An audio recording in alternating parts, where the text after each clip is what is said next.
Hello viewers, আসসালামু আলাইকুম। কেমন আছেন আপনারা সবাই? আশা করি সবাই ভালো আছেন। তো আজকে আমি যে গুরুত্বপূর্ণ বিষয়টি নিয়ে আলোচনা করব সেটি হচ্ছে ইংরেজি লিটারেচার অর্থাৎ ইংলিশ লিটারেচারের লিটারেরি টার্মস নিয়ে। তো এই অংশ থেকে আপনারা ১ টা কিংবা ২ টা প্রশ্ন পেয়েই থাকবেন। হয়তোবা উদাহরণ দেয়া থাকবে, একটা উদাহরণ দেয়া থাকবে, একটা কোটেশন দেয়া থাকবে। বলা হবে যে এটা দ্বারা কি বোঝানো হয়েছে বা এটা আসলে কি? তো হয়তো এটা অ্যালিটারেশনের উদাহরণ অথবা সিমিলির উদাহরণ অথবা মেটাফরের উদাহরণ অথবা প্রশ্ন সরাসরি করতে পারে যে সিমিলি দ্বারা কি বোঝানো হয়? সিমিলি কি? What is simile? তো এই টাইপের বিষয়গুলা থাকবে। মানে এই ফরম্যাটেও থাকতে পারে অথবা আপনার উদাহরণ দিয়েও সেটা চিহ্নিতকরণ থাকতে পারে। তো যেটাই থাকুক আমরা সবগুলোই শিখব। আমরা উদাহরণ সহই শিখব। সমস্যা নাই। তো চলুন শুরু করি। Alliteration, alliteration অনুপ্রাস। অনুপ্রাস বলতে কি বোঝায়? Alliteration. The repetition of beginning consonant sound is called alliteration. মানে যেকোনো পাশাপাশি দুটি শব্দের প্রথম অক্ষর একই থাকবে। Example birds of the same feather flock together. এই বাক্যে ফেদার অ্যান্ড ফ্লক দুটো শব্দের প্রথম অক্ষর এফ, তাই এটি অ্যালিটারেশন অর্থাৎ সেম শব্দ। যেমন ক দিয়ে দেখেন না, যেরকম শুনছেন না যে ক দিয়ে সমস্ত মানে একটা কবিতায় আছে ক দিয়ে অথবা একটা অনুচ্ছেদে ক দিয়ে প্রথম অক্ষর সবগুলোই ক। তো এই যে বারবার রিপিটেশন অফ কনসোনেন্ট, তো এইটাই হচ্ছে অ্যালিটারেশন। তারপরে সিমিলি, সিমিলি দ্বারা কি বোঝানো হচ্ছে? সিমিলি আসলে উপমা। সিমিলি হচ্ছে উপমা। দুইটি ভিন্ন ধর্মী জিনিসের মাঝে অ্যাজ অথবা লাইক দিয়ে তুলনা বোঝালে তাকে সিমিলি বলা হয়। অ্যাজ অথবা লাইক দিয়ে তুলনা বোঝালে তাকে সিমিলি বোঝানো হয়। যেমন এক্সাম্পল হিসেবে বলা হয়েছে I wandered lonely as a cloud. আমি আমি মেঘের মতো একাকী। I wandered lonely as a cloud, মানে এরকম একটা মানে like like cloud, like as a cloud. তো এই অ্যাজ অথবা লাইক এগুলো হচ্ছে সিমিলি, এটা উপমা উপমা। মেটাফোর, মেটাফোর কি? মেটাফোর হচ্ছে রূপক। দুটি ভিন্ন জিনিসের মাঝে তুলনা বোঝায়, কিন্তু অ্যাজ অথবা লাইক এই জাতীয় কোনো শব্দ থাকতে পারবে না। অ্যাজ অথবা লাইক দিয়ে কোনো শব্দ থাকতে পারে না। The skies of her of his future began to dark. The skies of his future began to dark, মানে তার যে ফিউচার, তার যে ভবিষ্যতের যে আকাশ, দ্য স্কাইস ভবিষ্যতের যে আকাশ সেটা ক্রমশ মানে কি অন্ধকার হয়ে যাচ্ছে, অন্ধকার হয়ে যাচ্ছে। তো অন্ধকারের মতো হয়ে যাচ্ছে এরকম না, অ্যাজ অথবা লাইক থাকবে না, বাট অন্ধকারের সাথে রূপক হিসেবে তুলনা করা হয়েছে। তার রূপক মানে এটা রূপক অর্থে বোঝানো হয়েছে, বাট সে অন্ধকারের মতোই এমন না, মানে অন্ধকার হয়ে যাচ্ছে। অন্ধকার the skies of his future, ফিউচারের মানে যে স্কাই আকাশ, তো আকাশের সাথে ফিউচারের একটা তুলনা এবং দেখছে যে এটা ক্রমশ এটা বিজ্ঞান হয়ে যাচ্ছে। তো এটা ফিউচার মানে তার আকাশের সাথে তুলনা করা হয়েছে। ক্লাইম্যাক্স, চরম সীমা, চরম সীমা ক্লাইম্যাক্স। কাহিনী অথবা নাটকের চূড়ান্ত পরিণতিকে বলা হয় climax. Climax happens at the height of A plot, অর্থাৎ ক্লাইম্যাক্স হচ্ছে কি নাটকের শেষ দৃশ্য বা মুভির শেষ দৃশ্য। আমরা দেখি না যে আগের বাংলা মুভিতে দেখতাম কি একবার লাস্টে একটা ফাইট হবে, তারপরে কি দিলদার এসে ফিনিশিং দিয়ে শুনে যায় সমাপ্ত, দিলদারে বুক ছেড়ে দেখা যাচ্ছে সমাপ্ত লেখা উঠবে। তো এই যে ফাইট লাস্টের যে একটা ক্লাইম্যাক্স সিন, টান টান উত্তেজনা যে এখন কি হবে, নায়ক আসবে নায়িকাকে উদ্ধার করবে, এইগুলো আর কি। মানে তো লাস্টের ক্লাইম্যাক্স সিন সাধারণত একটা নাটকের যদি 5টি অংশ থাকে, ক্লাইম্যাক্স সিন সাধারণত চতুর্থ অংশে আসে। তো বাংলা সাহিত্যে যারা একটু ভালো দক্ষতা আছে আপনারা জানবেন যে ক্লাইম্যাক্স সিন সাধারণত চতুর্থ অংশে বা চতুর্থ খণ্ডে আবির্ভূত হয় আরকি। তো ৫টা অংশ থাকলে ৫টা অংশ থাকে জেনারেলি নাটকের। তো চতুর্থ অংশে থাকে ক্লাইম্যাক্স। প্যারাডক্স, কূটাভাস বা আপাতবৈরত্য। মানে একটার সাথে আপাতত দেখা যাইতেছে যে এটা একটা কন্ট্রাডিক্টরি টাইপের ব্যাপার স্যাপার। এই স্টেটমেন্ট হোয়ার কন্ট্রাডিক্টরি থিংস কাম টুগেদার, মানে একটা স্টেটমেন্টের সাথে contradictory. Example truth is honey which is bitter. মানে ট্রুথ ইজ হানি, ট্রুথ হইতেছে মধুর মতো, কিন্তু হুইচ ইজ বিটার মানে তিক্ত। মধুর সাথে এবং তিক্ত মানে কি? সত্য কথা বলতে আমাদের তো কারো গায়ে হয় না, তাই না? মানে অনেকে মুখের উপর সত্য বলে দেয়। এটা মানে মধু, বাট সেই সাপেক্ষে মানে সেই সময়ে ওই সত্যটা বলা ওটা আসলে তিক্ততায় পরিণত হয়েছে। কারণ সত্যটা বেরিয়ে গেলে আমাদের সকলের মুখ উন্মোচিত হয়ে যায়। তো আপাতত হানি এবং বিটার কন্ট্রাডিক্টরি ওয়ার্ড, বাট এটা এই জিনিসটাই আসলে প্যারাডক্স, মানে ইংলিশ লিটারেচারের টার্মসে এটাই প্যারাডক্স। তো পার্সোনিফিকেশন, ব্যক্তিরূপ দান। পার্সোনিফিকেশন ব্যক্তিরূপ দান হচ্ছে একটি জড় বস্তুকে জীবন্ত মানুষ হিসেবে কল্পনা করা। একটি জড় বস্তুকে পার্সোনিফিকেশন মানে কোন একটা মানে বস্তুকে আপনার একটা জড় বস্তুকে জীবন্ত মানুষ হিসেবে কল্পনা করা হয়েছে। যে না এটার সাথে অনেকে দেখেন না যে পুতুলের সাথে কথাবার্তা বলে, অনেকে বলে যে এটাতে জীবন আছে। তো পুতুলের সাথে একটা কলমের আত্মজীবনী, অনেক সময় কোন ইয়ে আসতো না, এসে আসতো না যে একটা কলমের আত্মজীবনী। তো একটা বস্তুকে একটা ব্যক্তি হিসেবে কল্পনা করে তাকে নিয়েই লেখালেখি করা, এটা হচ্ছে পার্সোনিফিকেশন। যেমন নেচার মাইট স্ট্যান্ড আপ, এই বাক্যে নেচারকে জীবন্ত হিসেবে কল্পনা করা হয়েছে যে নেচারের উচিত মানে উঠে দাঁড়ানো উচিত, এরকম একটা ব্যাপার। তো নেচারকে এখানে সাবজেক্ট করা হয়েছে। তো এখানে একটা মানে ব্যক্তি মানে মনে হয় যে ব্যক্তি দ্বারা রিপ্লেস করা যাবে আর কি জিনিসটা, আর কি নেচারকে রিপ্লেস করা যাবে। অক্সিমোরন, বিরোধাভাস, অক্সিমোরন। পাশাপাশি দুইটি বিপরীত শব্দ থাকলে তাকে অক্সিমোরন বলা হয়। ইট ইজ, যেমন example it is an open secret issue. Open secret, open মানে খোলাখুলি, আর সিক্রেট হচ্ছে গোপন। তো এই বাক্যে ওপেন এবং সিক্রেট হচ্ছে বিপরীত শব্দ। ওপেন সিক্রেট মানে কি? ওপেন সিক্রেট বিষয় যে সাপোজ সব রাজনীতিবিদরাই আসলে দুর্নীতিবাজ, যেমন একটা ওপেন সিক্রেট ব্যাপার। মানে মানে একজন দেখা গেছে কি এই এলাকায় একজন এমপি, কুখ্যাত এমপি, সে দেখা গেছে যে খুবই দুর্নীতিবাজ, বাট আমরা সবাই জানি যে তার মানে কুকর্মের কথা, বাট এটা আমরা আসলে কেউ বলি না। তো এটা ওপেন সিক্রেট, মানে ওপেন মানে সবাই জানে, কিন্তু আবার সিক্রেট মানে আমরা আসলে কেউ বলি না, বলতে সাহস পাই না, এরকম একটা ব্যাপার। Open secret. অনোমাটোপইয়া, অনুকার শব্দ বা ধ্বনিবৃত্তি। অনোমাটোপইয়া, তো যদি কোনো নির্দিষ্ট ওয়ার্ডস বা ফ্রেসেস দিয়ে সম্পূর্ণ বাক্যের অর্থ বোঝানো হয় তাকে অনোমাটোপইয়া বলা হয়। The buzzing bee flew away, মানে যদি কোনো নির্দিষ্ট ওয়ার্ডস অথবা ফ্রেজ দিয়ে সম্পূর্ণ বাক্যের অর্থ বোঝানো হয় তাকে অনোমাটোপইয়া বলে। The buzzing bee flew away, মানে বাজিং মানে কি, মানে যে মানে শব্দ করে যে সমস্ত মানে মানে বি মানে তো মৌমাছি, তো বাজিং বি ফ্লিউ অ্যাওয়ে। তো কোনো একটা নির্দিষ্ট ওয়ার্ড বা ফ্রেজ দিয়ে বাজিং বি ফ্লু তো সম্পূর্ণ বাক্যের অর্থই বোঝানো হচ্ছে যে বাজিং দিয়েই আসলে বোঝানো হচ্ছে যে এই মানে জিনিসটা মানে আপনার চলমান শব্দ করে যে চলতেছে এরকম একটা ব্যাপার বোঝানো হয়েছে আর কি। এটা অনোমাটোপইয়া এখন পর্যন্ত খুব একটা ইম্পর্টেন্ট না, এটা মোটামুটি আসে, অত অত বেশি আসে না, তো এটা খুব একটা গুরুত্বপূর্ণ। হাইপারবোল আবার গুরুত্বপূর্ণ। হাইপারবোল কোনো সাধারণ একটি জিনিসকে অতিরঞ্জিত করে বলা, কোনো একটা সাধারণ জিনিসকে অতিরঞ্জিত করে বলা। একটা কোটেশন মনে আছে যে এখানে ছিল যে 10,000 আমি মানে দেখলাম যে 10,000 টিউলিপ ফুল ফুটে আছে, তো এরকম একটা বলা হয়েছে যে এখানে মানে ওই অতিরঞ্জিত করে সংখ্যাটা বলা আর কি। মানে লাখ লাখ আমরা বলি না যে কত মানুষ রে, মানে একটা সমাবেশ হলে যে লাখ লাখ মানুষ এসেছে, মানে দেখা গেছে যে বড় জোর 5,000 কি 10,000 মানুষ, কিন্তু মনে হইতেছে অনেক বিশাল, মানে এর পরিমাণটা বিশাল। তো আমরা বললাম যে জনসমুদ্র বললাম, জনসমুদ্রের সাথে তুলনা করে ফেলেছি, অথবা 10-20 লাখ বলে ফেলতেছি। মানে এটা আসলে বাড়াই বলা, অতিরঞ্জিত করে বলা কোনো সাধারণ জিনিসকে। The weight of the table is as heavy as an elephant, এইখানে টেবিলকে অতিরঞ্জিত করা বলেছে। মানে স্বাভাবিক যে ওয়েট টেবিলটা দেখা যাচ্ছে যে স্বাভাবিক ওয়েটের যে টেবিল হয় তার চেয়ে একটু টেবিলটার ওয়েটটা একটু বেশি, বাট আমরা বলতেছি কি টেবিল, এটা হাতির মতো ওজন সরানো যাচ্ছে না। তো এই যে যেখানে হাতির সাথে অতিরঞ্জিত করে বাড়াই বলা, মানে একটু টিটকারি মেরে বা একটু মানে মজার ছলে আর কি। তো এটাই হচ্ছে হাইপারবোল। হাইপারবোল অনেক ইংলিশ লিটারেচারের অনেক কোটেশনের সাথে পাবেন, ব্র্যাকেটে লেখা থাকবে দেখবেন। মিথ, পৌরাণিক কথা। মিথ একটা মিথ আছে না, লিজেন্ড আর কি, legend expressing primitive beliefs based on supernatural origin. তো পৌরাণিক কথাবার্তা, তো মিথ আপনারা জানেন যে অনেক ধরনের মিথ আছে, চালু আছে, মানে অনেক আগের কথা একটা। যেমন আমাদের জেনারেলি কি হয়, মানে বাবা মার মুখ থেকে আমরা ছোটবেলায় শুনছি যে ভৌতিক যে কাহিনীগুলো ম্যাক্সিমাম একটা মিথ টাইপের, মানে এর সত্য মিথ্যা যাচাই নাই, কোনো কিছু নাই, মানে জাস্ট একটা পৌরাণিক কাহিনী মানে চলে আসতেছে, এরকম একটা সুপারন্যাচারাল একটা ব্যাপার স্যাপার, অরিজিন সুপারন্যাচারাল অতি প্রাকৃতিক একটা ব্যাপার যে এখানে থাকে, বা অমুক ব্যক্তি সেই পাওয়ারফুল ব্যক্তি হয়, একলাই 10 জনের কাজ করে ফেলছে, বা এরকম একটা মানে পৌরাণিক কথাবার্তা, এবং সেটা একটু সুপারন্যাচারাল ক্যাটাগরির। মেলোড্রামা, গীতি নাটক। Melodrama, it is originally applied to all musical place including Opera. Melodrama, it was originally applied to all musical place including Opera. গীতি নাটক আর কি। মেলোড্রামা অর্থাৎ হচ্ছে যে গীতি নায়ক, মানে একটু নাটকই, বাট আপনার কি মানে গানের সুরে, যেমন হচ্ছে যে আপনার চাঁপাইনবাবগঞ্জের যে আপনার যে গানটা হয় আর কি, চাঁপাইনবাবগঞ্জের ওটা কি বলে গম্ভীরা টাইপের গান আর কি, গীতি নাটক। এপিলগ, পরিশেষ, এপিলগ, পরিশেষ। The concluding sentence by actor at the end of the play is called epilogue. The concluding sentence by actor at the end of the play is called epilogue, মানে একেবারে শেষ একটা ডায়লগ থাকে যেটা দিয়ে মানে একটা মানে অ্যাক্টরের যে একটা শেষ বাক্য সেটা দিয়েই আপনার কি হয়, মানে যে মানে কোনো একটা নাটক বা কোনো একটা মুভি, কোনো একটা মানে আপনার নোবেল, এটা যে শেষ হয় যে একেবারে শেষ একটা লাইন বলে গেলো, মানে একটা সমাপ্তির শেষে যে একটা দেখা যাচ্ছে যে ওই নাটকের একটা প্রোটাগনিস্ট অথবা আপনার নর্মাল একজন ক্যারেক্টারও একটা কথা বললো, যে ওই কথার মাধ্যমে শেষ হয়ে যায়। তো এপিলগ হচ্ছে অনেকটা এরকম মজা চলে, আপনি বলতে পারেন যেমন বাংলা মুভি টুবিতে দেখা যাচ্ছে যে দিলদার শেষে কিন্তু দিলদার অথবা আপনার হচ্ছে যে যারা যে হারুন কিসেঞ্জার টিসেঞ্জার এই টাইপের লোক দেখবেন যে আপনারা মানে কোনো একটা বাক্য বলে লাস্টে হাসতে হাসতে শেষ হয়ে যায়। তো ব্যাপারটা মনে রাখার জন্য এইভাবে মনে রাখতে পারেন। এপিলগ, ব্ল্যাঙ্ক ভার্স, অমিত্রাক্ষর ছন্দ, blank verse, poetry without rhyme at the end. মানে এটা আসলে কোনো মিল নাই, মানে আমরা কি কবিতা বলতে কি বুঝি, কবিতা বলতে বুঝি যে এক লাইনের সাথে আরেক লাইন, আরেক লাইনের সাথে আরেক লাইন একটা মিল থাকবে। তলে তো প্রথমে দেখা যাচ্ছে যে প্রথম লাইন শেষ হয়েছে তলে, পরের লাইন কলে, তারপর লাইন বলে, তারপর লাইন ছলে। তো আমরা জেনারেলি কিন্তু চিন্তা ভাবনা করি এইভাবে যে কবিতা মানেই কিন্তু একটা মিল, একটা ব্যবসা। কিন্তু অমিত্রাক্ষর ছন্দ যেটা র্যান্ডম, মানে এর সাথে একটা মিল নাই। জেনারেলি ওই মাইকেল মধুসূদন দত্তের কবিতাগুলোতে দেখা যেত মানে যে আসলে মিল নাই, বাট ওটাও কিন্তু কবিতা। এটাকে এই ধরনের কবিতার প্যাটার্নকে বলা হয় ব্ল্যাঙ্ক ভার্স। স্যাটায়ার, ব্যঙ্গধর্মী রচনা।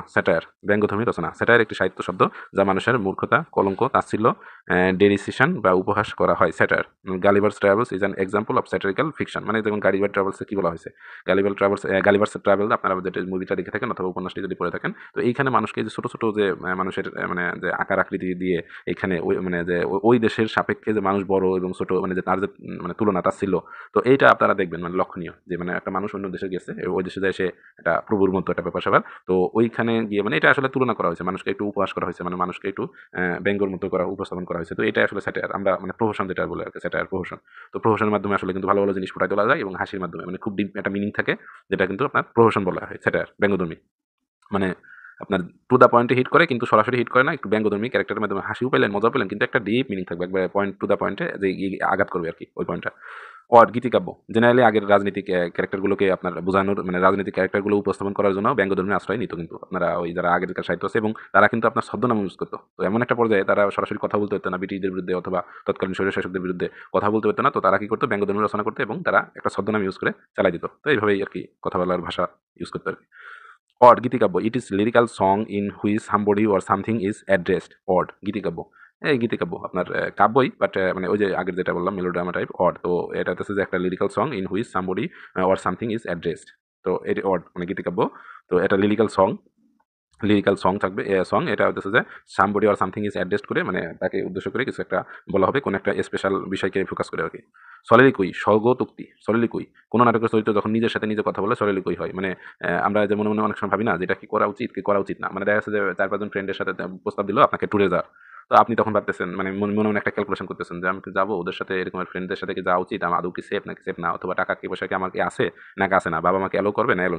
এই যে আমরা নিজের ভিতর নিজের যে প্রশ্ন তৈরি করি এবং তার উত্তর নিজেরাই খুঁজি, এই যে ব্যাপারটা এটা হচ্ছে সলিলিকুই। কিন্তু তারা ওই বাদ বাকি যে বাইরে যে আছে যারা, তারা কিন্তু কেউ শুনতে পারে না। মানে আমি যে নিজে নিজে যে উক্তিগুলা মানে করতেছি বা প্রশ্নগুলো তৈরি করতেছি ভিতরে ভিতরে, তো এটা বাইরে কিন্তু শুনতে পারে না। তো এই জিনিসটাই যখন নাটক উপস্থাপন করা হয় তখন বলা হয় সলিলিকুই মানে স্বগতোক্তি। তো to be or not to be that is the question, যে হ্যামলেটের একটা কোটেশন দিয়ে দিয়েছে এখানে, to be or not to be that is the question. তো হ্যামলেটের ক্ষেত্রে সলিলিকুই অনেক আছে। তো এগুলো নাটকের একটা অংশ, আগেরকার নাটকে এগুলো খুব ইউজ হইতো। তো এগুলোকে সলিলিকুই বলা হয়। কপলেট মানে শ্লোক, শ্লোক মানে বলা হয় শ্লোক শ্লোক বা ভার্স, মানে এরকম বলা হয় মানে অমুক ভার্সের অমুক শ্লোক, মানে শ্লোক হচ্ছে একটা পেয়ার অফ লাইন্স, মানে একজোড়া মানে আপনার কপলেট। কপলেট মানে কি কাপল, কাপল থেকে কপলেট।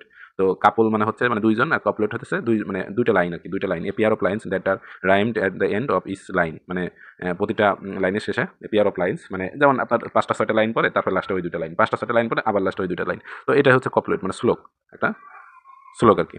যখন আপনারা এর সাথে আরো উদাহরণ পড়বেন এবং ইংলিশ লিটারেচারটা পুরো পড়বেন তখন আপনাদের মস্তিষ্কে একেবারে ক্লিয়ার হয়ে যাবে আর কি। বেলাড, বেলাড হচ্ছে লোকগাথা, ballad, ballad it is a narrative song transmitted orally, ballad লোকগাথা। তো এটা হচ্ছে একটা ন্যারেটিভ সং মানে অন কাইন্ড অফ গান, গাথা, লোকগাথা, বেলাড ট্রান্সমিটেড ওরালি, ওরালি অর্থাৎ হচ্ছে মুখ দিয়ে বলা হয় আর কি, ট্রান্সমিটেড ওরালি মানে মুখে মুখে মুখে মুখে শুনে শুনে যে কথাগুলো এগুলো আসলে লোককথা, ঠিক আছে। আমাদের জারি গান, সারি গান, তো এই টাইপের আপনার ভাটিয়ালি গান, তো এই টাইপের হচ্ছে হচ্ছে অনেকটা এরকমের। তো বেলাড মানে ইংলিশ সাহিত্যের সাথে তো বাংলা মিল আছে, বাট আমাদের টান আর ওদের টান তো আলাদা আলাদা, তাই না? তো ব্যাপারটা অনেকটা এরকমের আর কি। সনেট চতুর্দশপদী কবিতা, সনেট তো জানেনি এটা আর কি বলবো, পয়েম কনসিস্ট অফ 14 লাইন্স। ভাবের প্রবর্তন, ভাবের আপনার ওই যে ভাবের ব্যাপার আছে না, অষ্টক আর ষষ্ঠক। তো তো ওইটাই আর কি, ওই যে আপনার মাইকেল মধুসূদন দত্তের কাব্যগ্রন্থ পড়ে থাকলে জানবেন, তো আর কথা না বাড়াই। প্রোটাগনিস্ট প্রধান চরিত্র, প্রোটাগনিস্ট হচ্ছে প্রধান চরিত্র একটা মানে নাটকের বা হচ্ছে আপনার সিনেমার যে মেইন চরিত্র থাকে ওটাকেই আর কি বলা হয় প্রোটাগনিস্ট। সেটা আইদার পজিটিভ হতে পারে, নেগেটিভ হতে পারে, আপনার নায়ক হতে পারে, ভিলেন হতে পারে। কিন্তু যেমন ধুম, ধুম মুভিতে যেটা হয়েছে, ধুম মুভিতে কিন্তু আপনার যে মানে ধুমের যে 3টা পার্ট বেরিয়েছে, তো আপনার এই 3 পার্টে কিন্তু আপনারা দেখবেন কি দেখবেন হচ্ছে যে এখানে কিন্তু ভিলেন ক্যারেক্টার মানে চোর, মানে নায়কদের যে পার্ট আসলে এটা কিন্তু চোর। তো এটাকেই আসলে এটাই কিন্তু প্রোটাগনিস্ট, মানে এখানে কিন্তু সে ভিলেন বাট এখানে কিন্তু প্রোটাগনিস্ট। এখানে কিন্তু ওই যে পুলিশের ক্যারেক্টার যে জয় ভাই, ঠিক আছে, উদয় চোপড়া, তারপর হচ্ছে যে যে আপনার জয় অভিনয় থেকে যে আপনার কি বলে অভিষেক বচ্চন, তো এরা কিন্তু এখানে প্রোটাগনিস্ট না। এখানে কিন্তু আপনার যে ওই যে সোর থাকে এখানে নেগেটিভ ক্যারেক্টার, বাট সেও কিন্তু প্রোটাগনিস্ট। তো প্রোটাগনিস্ট আইদার পজিটিভ হতে পারে, নেগেটিভ হতে পারে, বাট সেই উপন্যাসের বা নাটকের প্রধান চরিত্র। লিমেরিক, লিমেরিক হচ্ছে মজাদার আজগুবি ছড়া। যেমন আমাদের এই মানে ছোটবেলায় যে ছড়াগুলো পড়তাম না, ছোট ছোট ছড়া, জাম পাতা জোড়া জোড়া, মারবো চর্বগুড়া, ওড়ে গুবু বুবু সরে দ্বারা, তো ভুলে গেছি যদিও, বাট একটু মনে করার চেষ্টা করলাম, মানে আমাদের বাংলা সাহিত্যের সাথে মিল খুঁজে আনার চেষ্টা করলাম। তো এটাকেই বলা হয় ইংরেজি সাহিত্যে, ইংলিশ লিটারেচার লিমেরিক বলা হয়। অ্যাবস্ট্রাক্ট সারাংশ, a summary of any piece of written work. Abstract মানে এই দেখবেন না আপনারা যারা ভার্সিটিতে পড়াশোনা করছেন যে মানে থিসিস করেছেন, তো দেখবেন যে পুরা থিসিসের যে সারাংশ, কি রেজাল্ট পেলাম কি পেলাম না, তো এইটাই আসলে একটু সামারি করে দেখা যাচ্ছে যে পুরা ওই মানে 70-80 পেজ বা 100 পেজের একটা থিসিস তার সামারি করে দেখা যাচ্ছে যে আধা পেজে নিয়ে আসছে অথবা 1 পেজে ভিতরে আপনার যে সারাংশটা সামারিটা নিয়ে আসছে, এটাই হচ্ছে অ্যাবস্ট্রাক্ট। অ্যানেকডট মানে হচ্ছে সংক্ষিপ্ত কিন্তু মজার গল্প। অ্যানেকডট মানে একটা ছোটখাটো মানে গল্প বাট খুবই মজার। যেমন এই যে আপনার রাখাল রাখাল বালক এবং হচ্ছে যে আপনার যে কি বলে ওই যে বাঘের যে গল্পটা, যে বারবার তাড়া করে, বাট সে মানে কি বারবার তাড়া করে বলতেছি, সে রাখাল বালকটা বারবার মিথ্যা কথা বলে গ্রামবাসী কি করে, বাট যখন যেদিন সত্য সত্য বাঘ আসে তখন সেদিন গ্রামরা, এই যে মানে সংক্ষিপ্ত বাট খুবই খুবই একটা মজার বা খুবই একটা শিক্ষণীয় ব্যাপার। তো খুবই ছোট বাট সেটা জিনিসটা অনেকটা মজার এবং মানে অ্যামিউজিং একটা ব্যাপার। তো a short amusing of interesting story about a real incident or person. Autobiography আত্মজীবনী, autobiography a story of a person's life, এই story of a person's life, এই আপনার অটোবায়োগ্রাফি, যেমন হচ্ছে বঙ্গবন্ধু নিজের আত্মজীবনী লেখছে, ঠিক আছে। তো এরকম অসমাপ্ত আত্মজীবনী, তো এইগুলাই হচ্ছে অটোবায়োগ্রাফি মানে নিজের জীবনে নিজেই লেখা আর কি। ব্রোচিউর পুস্তিকা, a pamphlet of comparably short work which is stitched not bound. তো এই হচ্ছে ছোটোখাটো পুস্তিকা, ব্রোচুর বলা হয় এই ছোটোখাটো মানে প্যাম্পলেট, আপনার ছোটোখাটো না বই না হইতেছে আপনার নোট, মানে হইতেছে যে কি বলে চোথা, মানে যে শীট ভার্সিটি যারা আমরা আপনারা পড়াশোনা করছেন বা কলেজে, তো আপনারা জানেন চোথা বলে, তো না চোথা না হইতেছে বই, তো এর মাঝামাঝি একটা জিনিস হচ্ছে পুস্তিকা। ক্যাসিরা কবিতার পংক্তির মাঝখানে জ্যোতি বা বিরতি, a pause near the middle of a line in modern verse. তো এই যে কবিতার পংক্তির মাঝামাঝি যে একটা বিরতি বা হাইপেন বা দেখা যাচ্ছে যে কিছু একটা মানে একটা হচ্ছে যে বিরতি চিহ্ন দেওয়া থাকে, কোলন থাকতে পারে, তো এইগুলো হচ্ছে যে সিরা। ক্যাটাস্ট্রফি বিপর্যয়, target end of a dramatic events target end of a dramatic events, মানে ক্যাটাস্ট্রফি একটা বিপর্যয়ের মাধ্যমে একটা ড্রামাটিক ইভেন্টসের বিপর্যয়, টার্গেট এন্ড মানে হচ্ছে যে একটা ড্রামাটিক ইভেন্টের দেখা যাচ্ছে যে মানে খুবই একটা শকিং একটা ব্যাপার দিয়ে জিনিসটা শেষ হয়ে গেছে, তো এটাই ক্যাটাস্ট্রফি।